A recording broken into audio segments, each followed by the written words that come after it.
हाँ दोस्तों, तो आज के वीडियो में हम कंपेयर करने वाले हैं मीडियाटेक की तरफ से आने वाला लेटेस्ट लॉन्च मीडियाटेक डायमेंसिटी 1080 के साथ क्वालकॉम की तरफ से आने वाला क्वालकॉम स्नैपड्रैगन 695 का, और देखते हैं इन दोनों प्रोसेसर में कौन सा प्रोसेसर बेटर निकल के आता है। तो चलिए स्टार्ट करते हैं और हमेशा की तरह शुरुआत करते हैं यहाँ पर लॉन्च डेट से। मीडियाटेक डायमेंसिटी 1080 लॉन्च हुआ है 11 अक्टूबर 2022 को, जहाँ पर क्वालकॉम स्नैपड्रैगन 695 लॉन्च हुआ है 27 अक्टूबर 2021 को। तो लॉन्च डेट के हिसाब से एक साल का नया प्रोसेसर है मीडियाटेक डायमेंसिटी 1080। अब आते हैं सीपीयू आर्किटेक्चर एंड कोड्स पे। दोनों ही processor 64 bit octa core structure के साथ आया है। इसका मतलब क्या है? इसका मतलब है दोनों ही प्रोसेसर पे टास्क डिस्ट्रीब्यूशन एंड मल्टीटास्किंग के लिए 8 कोर दिया गया है। अब आते हैं सीपीयू फैब्रिकेशन प्रोसेस पे। यहाँ पर मामला बिल्कुल सेम है। दोनों ही प्रोसेसर पे बिल्कुल एग्जैक्टली सेम 6 नैनोमीटर का फैब्रिकेशन प्रोसेस देखने के लिए मिलता है। और ये तो हम लोगों को पता ही है, सीपीयू फैब्रिकेशन प्रोसेस जितना कम होगा प्रोसेसर उतना एनर्जी एफिशिएंट होता है, हीट उतना कम होता है और हम लोगों को अच्छा परफॉर्मेंस एक्सपीरियंस करने के लिए मिलता है। तो इस मामले में दोनों प्रोसेसर बिल्कुल एग्जैक्टली सेम है। अब आते हैं सीपीयू क्लॉक स्पीड पे। मीडियाटेक डायमेंसिटी 1080 पे हम लोगों को 2:6 का बिग लिटिल अप्रोच देखने के लिए मिलता है, और ये सेम स्ट्रक्चर जो है 695 पे भी हम लोगों को देखने के लिए मिलता है, मगर जो डिफरेंस है वो है क्लॉक स्पीड का। मीडियाटेक डायमेंसिटी 1080 पे हम लोगों को प्राइमरी का 2 कोर देखने के लिए मिलता है कॉर्टेक्स A78 के ऊपर, जो कि क्लॉक किया गया है 2.6 गीगाहर्ट्ज के ऊपर, और बाकी का 6 एफिशिएंट कोर वो देखने के लिए मिलता है कॉर्टेक्स A55 के ऊपर, जो कि क्लॉक किया गया है 2.0 गीगाहर्ट्ज के ऊपर। स्नैपड्रैगन 695 की बात करें तो यहाँ पर प्राइमरी का 2 कोर देखने के लिए मिलता है कॉर्टेक्स A78 के ऊपर ही, जो कि बेस्ड है क्रायो 660 के ऊपर, और जो कि क्लॉक किया गया है 2.2 गीगाहर्ट्ज के ऊपर। बाकी जो एफिशिएंसी कोर है वो दोनों प्रोसेसर पे एग्जैक्टली सेम है। 695 पे भी हम लोगों को 6 कोर देखने के लिए मिलता है कॉर्टेक्स A55 के ऊपर, जो कि क्लॉक किया गया है 2.0 गीगाहर्ट्ज के ऊपर। तो यहाँ पर क्लियरली डिफरेंस आप लोगों को नजर आ ही रहा है कि सीपीयू क्लॉक स्पीड के मामले में यहाँ पर बेटर निकल के आता है मीडियाटेक डायमेंसिटी 1080, क्योंकि यहाँ पर जो क्लॉक स्पीड देखने के लिए मिलता है वो 695 से ज़्यादा है, यानी कि 2.6 गीगाहर्ट्ज है। अब आते हैं जीपीयू पे, यानी कि ग्राफिक्स प्रोसेसिंग यूनिट पे। मीडियाटेक डायमेंसिटी 1080 पे हम लोगों को देखने के लिए मिलता है आर्म माली G68 MC4 जीपीयू, जो कि एक 5 नैनोमीटर के ऊपर बना हुआ जीपीयू है, यानी कि ज़्यादा ही एनर्जी एफिशिएंसी देखने के लिए मिलेगा। उसके साथ ये क्वाड कोर का जीपीयू है, यानी कि 4 कोर का जीपीयू है, और ये जो जीपीयू है इसको 950 मेगाहर्ट्ज के ऊपर क्लॉक किया गया है। स्नैपड्रैगन 695 की बात करें तो यहाँ पर जो जीपीयू देखने के लिए मिलता है वो है Qualcomm Adreno 619 GPU.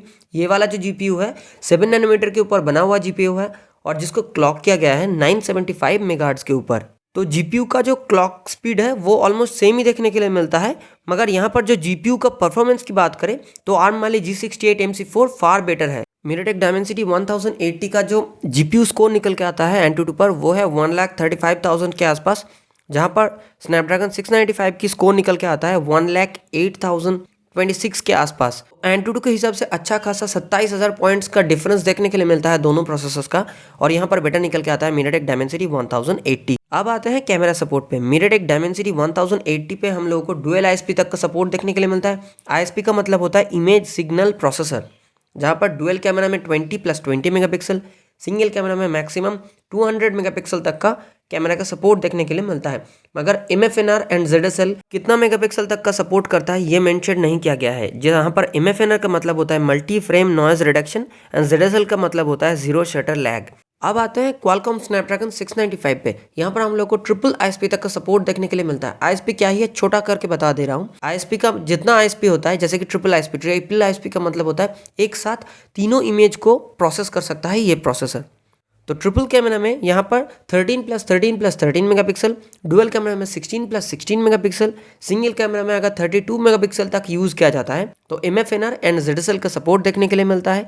And maximum जो कैमरा साइज यहाँ पर यूज़ किया जा सकता है वो है 108 मेगापिक्सल तक। अब कैमरा सपोर्ट के बारे में दोनों प्रोसेसर के बीच में टाई हो गया है, क्योंकि एक प्रोसेसर में ज़्यादा मेगापिक्सल तक का सपोर्ट करता है तो एक में ट्रिपल आईएसपी तक का सपोर्ट करता है।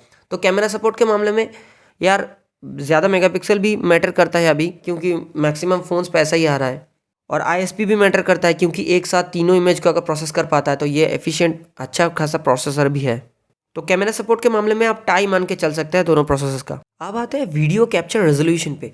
मीडियाटेक डायमेंसिटी 1080 पे हम लोगों को 4K अप टू 30 FPS तक का वीडियो रिकॉर्डिंग का सपोर्ट देखने के लिए मिलता है। FPS का मतलब होता है फ्रेम्स पर सेकेंड, यानी कि 1 सेकंड के अंदर कितना फ्रेम्स तक सपोर्ट करता है। जहाँ पर फुल HD 1080p वीडियो अगर रिकॉर्डिंग किया जाता है तो 60 fps तक, HD 720p वीडियो अगर रिकॉर्डिंग किया जाता है तो 240 fps तक का वीडियो रिकॉर्डिंग का सपोर्ट देखने के लिए मिलता है। क्वालकॉम स्नैपड्रैगन 695 की बात करें तो यहाँ पर मैक्सिमम फुल HD तक का ही वीडियो रिकॉर्डिंग का सपोर्ट देखने के लिए मिलता है, जहाँ पर फुल HD पे 60 fps, HD 720p video up to 240 fps तक का वीडियो रिकॉर्डिंग का सपोर्ट देखने के लिए मिलता है। अब जो लोग कमेंट बॉक्स पे कमेंट करेंगे नहीं full HD 1080p video up to 30 fps तक रिकॉर्डिंग किया जा सकता है, तो प्लीज़ एक बार iQOO Z6 या Vivo T1 का वीडियो रिकॉर्डिंग का सपोर्ट चेक कीजिए। दोनों फ़ोन पे ही full HD video up to 60 fps तक का रिकॉर्डिंग का सपोर्ट देखने के लिए मिलता है। बाकी ब्रांड्स नहीं दे रहा है, इसका मतलब है वो ब्रांड्स इस प्रोसेसर को ठीक से ऑप्टिमाइज नहीं किया या जानबूझ के नहीं दे रहा है। और एक चीज़ जो है वो दोनों प्रोसेसर पे ही स्लो मोशन का वीडियो रिकॉर्डिंग का सपोर्ट भी देखने के लिए मिलता है। तो वीडियो कैप्चर एंड रेजोल्यूशन के मामले में यहाँ पर क्लियरली बेटर निकल के आता है MediaTek Dimensity 1080, क्योंकि यहाँ पर 4K तक का वीडियो रिकॉर्डिंग का सपोर्ट देखने के लिए मिलता है। अब आते हैं मॉडेम सपोर्ट पे ही। MediaTek Dimensity 1080 पे हम लोगों को इंटीग्रेटेड 5G मॉडेम देखने के लिए मिलता है, जहाँ पर डाउनलोड स्पीड मैक्सिमम देखने के लिए मिलता है अप टू 2.77 Gbps तक, एंड अपलोड स्पीड मैक्सिमम देखने के लिए मिलता है 1.2 Gbps तक। स्नैपड्रैगन 695 की बात करें तो यहाँ पर जो मॉडेम यूज़ किया गया है वो है Qualcomm X51 5G modem, and जहाँ पर डाउनलोड स्पीड देखने के लिए मिलता है 5G नेटवर्क पर अप टू 2.5 Gbps तक, एंड 4G नेटवर्क पर अप टू 800 Mbps तक। एंड अपलोड स्पीड की बात करें तो 5G नेटवर्क पर देखने के लिए मिलता है अप टू 1.5 Gbps तक, एंड 4G नेटवर्क पर अप टू 210 Mbps तक। तो यहाँ पर क्लियरली मॉडेम सपोर्ट के मामले में बेटर निकल के आता है MediaTek Dimensity 1080, क्योंकि यहाँ पर upload speed and download speed दोनों ही ज़्यादा देखने के लिए मिलता है। अब आते हैं डिस्प्ले सपोर्ट पे। यहाँ पर मामला बिल्कुल एग्जैक्टली सेम है। दोनों प्रोसेसर पे ही maximum on device full HD plus तक का ही डिस्प्ले का सपोर्ट देखने के लिए मिलता है, जो कि मोर देन इनफ होता है। एंड रिफ्रेश रेट के मामले में भी दोनों प्रोसेसर बिल्कुल एग्जैक्टली सेम है। दोनों प्रोसेसर पे ही मैक्सिमम 120 हर्ट्ज तक का ही रिफ्रेश रेट का सपोर्ट देखने के लिए मिलता है। तो display support and refresh rate दोनों मामले में दोनों प्रोसेसर बिल्कुल एग्जैक्टली सेम है। अब आते हैं रैम सपोर्ट पे। MediaTek Dimensity 1080 पे हम लोगों को LPDDR5 तक का रैम का सपोर्ट देखने के लिए मिलता है। LPDDR5 रैम अगर यूज़ किया जाता है तो मैक्सिमम 2750 मेगाहर्ट्ज 2750 मेगाहर्ट्ज तक का रैम फ्रीक्वेंसी देखने के लिए मिलता है, एंड LPDDR4X रैम अगर यूज़ किया जाता है तो अप टू 2133 मेगाहर्ट्ज तक का रैम फ्रीक्वेंसी देखने के लिए मिलता है। जहाँ पर स्नैपड्रैगन 695 की बात करें तो यहाँ पर मैक्सिमम LPDDR4X तक का ही रैम का सपोर्ट देखने के लिए मिलता है, एंड LPDDR4X रैम अगर यूज़ किया जाता है तो मैक्सिमम 2133 मेगाहर्ट्ज तक का ही रैम फ्रीक्वेंसी देखने के लिए मिलता है। और दोनों प्रोसेसर्स पे ही मैक्सिमम 16 GB तक का रैम का सपोर्ट देखने के लिए मिलता है।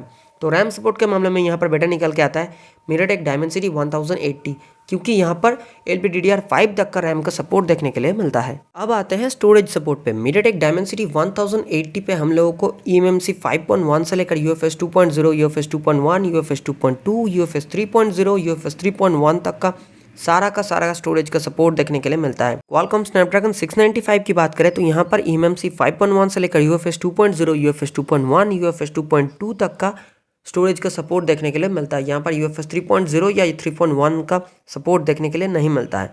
तो यहाँ पर स्टोरेज सपोर्ट के मामले में बेटर निकल के आता है MediaTek Dimensity 1080। अब आते हैं बेंचमार्क स्कोर्स पे। Antutu वर्जन 9 पे MediaTek Dimensity 1080 को देखने के लिए मिला है 5,26,732 पॉइंट्स, 5,26,732 पॉइंट्स। जहाँ पर Qualcomm Snapdragon 695 को देखने के लिए मिला है 4,16,493 पॉइंट्स, 4,16,493 पॉइंट। तो Antutu के हिसाब से 1,10,000 पॉइंट से भी ज़्यादा पॉइंट्स के साथ बेटर निकल के आता है MediaTek Dimensity 1080। अब आते हैं Geekbench स्कोर्स पे। MediaTek Dimensity 1080 को सिंगल कोर पे देखने के लिए मिला है 840 points, 840 points, and multi core पे देखने के लिए मिला है 2280 पॉइंट्स, 2280 पॉइंट्स। जहां पर स्नैपड्रैगन 695 की बात करें तो इसको सिंगल कोर पे देखने के लिए मिला है 676 points, 676 point, and multi core पे देखने के लिए मिला है 1926 पॉइंट्स, 1926 पॉइंट्स। तो Geekbench के हिसाब से भी यहाँ पर बेटर निकल के आता है MediaTek Dimensity 1080। अब आते हैं साइड बाय साइड कंपैरिजन पे, कौन सा प्रोसेसर कौन सा डिपार्टमेंट पे बेटर परफॉर्म किया। शुरुआत करते हैं यहाँ पर MediaTek Dimensity 1080 से। यहाँ पर हम लोगों को बेटर CPU देखने के लिए मिलता है, क्योंकि यहाँ पर क्लॉक स्पीड जो है यहाँ पर 2.6 गीगाहर्ट्ज का CPU देखने के लिए मिलता है। उसके बाद GPU भी यहाँ पर बेटर देखने के लिए मिलता है, क्योंकि ARM Mali G68 MC4 जो है Adreno 619 से बेटर GPU है। कैमरा सपोर्ट की बात करें तो दोनों प्रोसेसर्स को बिल्कुल एक जैसा ही मान सकते हैं, क्योंकि एक में ज़्यादा ISP देखने के लिए मिलता है तो दूसरे में ज़्यादा मेगापिक्सल तक का कैमरा का सपोर्ट देखने के लिए मिलता है, तो इसको हम टाई मान के चल सकते हैं। उसके बाद वीडियो कैप्चर के बारे में बात करें तो भी यहाँ पर मीडियाटेक बेटर निकल के आता है, क्योंकि यहाँ पर 4K तक का वीडियो रिकॉर्डिंग को भी सपोर्ट देखने के लिए मिलता है। उसके बाद मॉडेम सपोर्ट की बात करें तो यहाँ पर अपलोड एंड डाउनलोड स्पीड भी ज़्यादा देखने के लिए मिलता है। उसके बाद रैम सपोर्ट के बारे में भी यहाँ पर बेटर निकल के आता है, क्योंकि यहाँ पर LPDDR5 तक का रैम का सपोर्ट देखने के लिए मिलता है। एंड स्टोरेज सपोर्ट के मामले में भी यहाँ पर बेटर निकल के आता है, क्योंकि यहाँ पर UFS 3.0 एंड UFS 3.1 तक का स्टोरेज का सपोर्ट देखने के लिए मिलता है। Qualcomm Snapdragon 695 की बात करें तो ये जिस प्राइस रेंज का फोन्स पे आता है ये उस प्राइस रेंज के हिसाब से value for money he provide करता है, मगर अभी जो है ये प्रोसेसर थोड़ा सा पुराना हो गया है, यानी कि 1 साल के आसपास पुराना हो चुका है। फिर भी इस प्रोसेसर के साथ अभी भी नया नया फोन्स लॉन्च हो रहा है और होगा भी। तो आज का बैटल का रियल विनर निकल के आता है MediaTek Dimensity 1080। अब ये तो हो गया ऑन पेपर स्पेसिफिकेशंस, कौन सा फोन पे ये प्रोसेसर हम लोगों को देखने के लिए मिलेगा, यही है मुद्दे की बात। जहाँ पर MediaTek Dimensity 1080 की बात करें तो ये Realme 10 Pro Plus पे देखने के लिए मिलेगा, जो कि 8 दिसंबर को इंडिया पे लॉन्च होने वाला है। उसके बाद Xiaomi 12i सीरीज पे ये प्रोसेसर हम लोग को देखने के लिए मिलेगा, और भी बहुत सारे फोन्स पे अपकमिंग फोन्स पे आने वाला है। Qualcomm Snapdragon 695 की बात करें तो ये अभी तक बहुत सारा फोन्स पे देखने के लिए मिला है, जैसे कि Redmi Note 11 Pro Plus, Realme 9 Pro, OnePlus Nord CE2 Lite, iQOO Z6 या Vivo T1 एक ही फ़ोन है। उसके बाद Oppo F21 Pro Plus, Oppo F21s Pro Plus, एक ही फ़ोन को सिर्फ माइक्रोस्कोप लगा के अलग नाम दे दिया। और उसके बाद है नया एडिशन Realme 10 Pro पे भी हम लोगों को यही Snapdragon 695 भी देखने के लिए मिलेगा, सिर्फ camera and out of the box Android 13 को ऐड किया गया है और कुछ भी चेंजेस नहीं है Realme 9 Pro से। लग रहा है अभी 720G को छोड़ के Realme इसको 695 को फेवरेट प्रोसेसर बनाने जा रहा है। और आप लोग कमेंट करके बताइए कि कौन सा प्रोसेसर के साथ कंपैरिजन देखना चाहते हैं। और वीडियो पसंद है वीडियो को लाइक कर देना, चैनल पे नए हैं तो सब्सक्राइब कर लेना चैनल को।